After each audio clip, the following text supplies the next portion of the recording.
Welcome, everybody. Today, we are going to have a candid conversation about trophy hunting and poaching.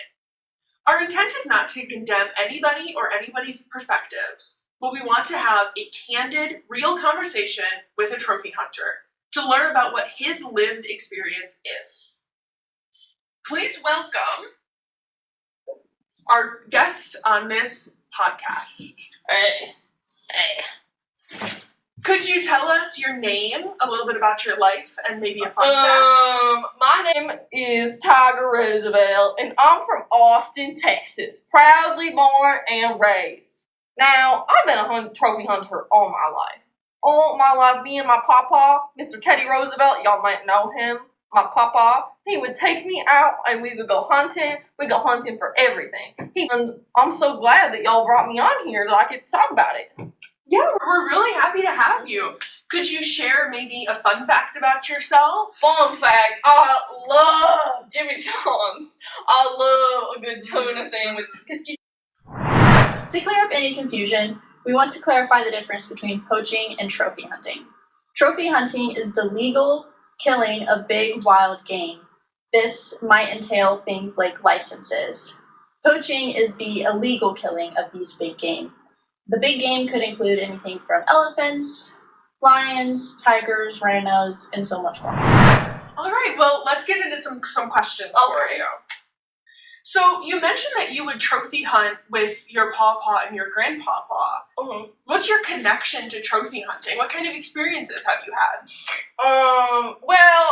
So every summer we would go out, we'd take some kind of trip around the world, and we'd go somewhere. We started out small, we were just going over state lines or something, but eventually we started doing these African survival nights where we would go out and we would survive in Africa, and we would hunt, and we would kill our food, and we brought back all our trophies, and it just really reminds me of my youth, and it reminds me of my dear grandpappy. May he rest in peace.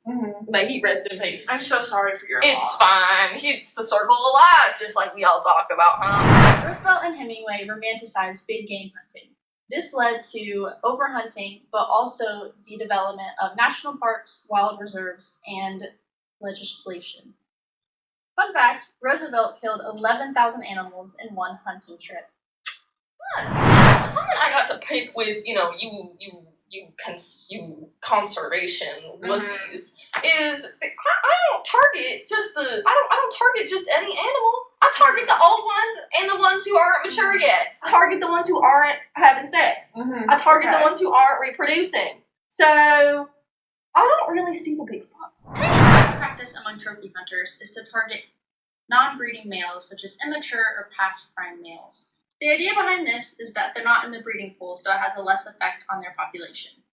And on top of the fact that I have to limit the kind of animals that I hunt, I also have to pay so much money to these conservation people. I give them all of my hunting license, all my gear. They tax it. They tax it, and they put it into conservation. So basically, I'm actually saving the animals by trading hunting. I see. Yeah. And it's not like I'm out there clubbing baby seals. Like, I'm killing the deer that are too old, that can't reproduce anymore. The deer that are too slow. They were going to get killed anyway. Revenue from hunting licenses, permits, tags, etc. funds anti-poaching patrols and encourages locals to protect wildlife. The question you might be asking yourself is how much money is actually brought back to the communities that benefit from trophy hunting. Trophy hunting brings in $200 million annually, but only 3% of that revenue goes back to the community welfare, education, and other community-based programs.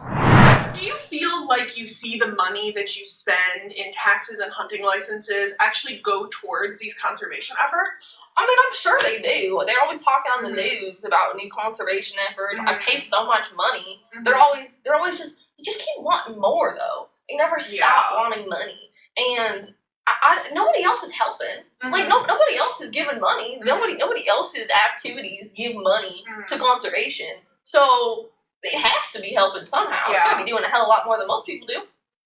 Do you feel like, with this kind of boots on the ground hunting that you do, where you're in the communities and you're with your family and you're surviving on the land, the communities that exist there, especially in underprivileged places where maybe you're hunting lions, there's a lot of effort that goes into giving those communities profits from things like trophy hunting. Do you feel like that is accurate? No, I don't really see, because y'all are always saying that we don't own the animals. We don't own this planet. So why do they get entitled to money from me? I see. Why do they get the money? I don't agree with that at all. And I think if my money was going to that, I'd be a little bit upset. Increasing wildlife tourism to replace the economic value of trophy hunting may be a viable alternative. In some island nations, they have banned fishing in some areas to allow the environment to heal from overfishing. Because there are more sharks, fish, and coral, the tourism industry has boomed, exceeding the money that was earned by commercial fishing. This could be applied to local areas that benefit from trophy hunting. Banning trophy hunting and putting more effort into increasing ecotourism could increase the revenue received by these local areas. There are plenty of successful community-led conservation stories.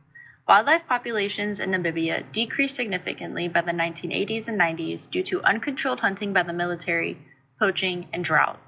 The World Wildlife Fund has helped Namibia create and govern their conservancy programs as well as manage their wildlife resources.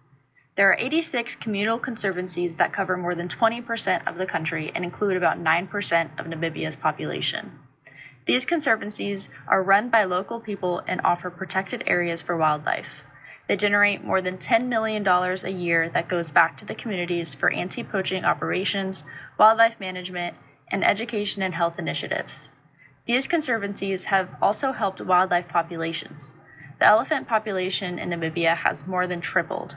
Black rhinos have rebounded, and lions cover vast areas of Namibia. Have you heard of cases like Cecil the lion and Seal? I don't kill seals. We've been over this.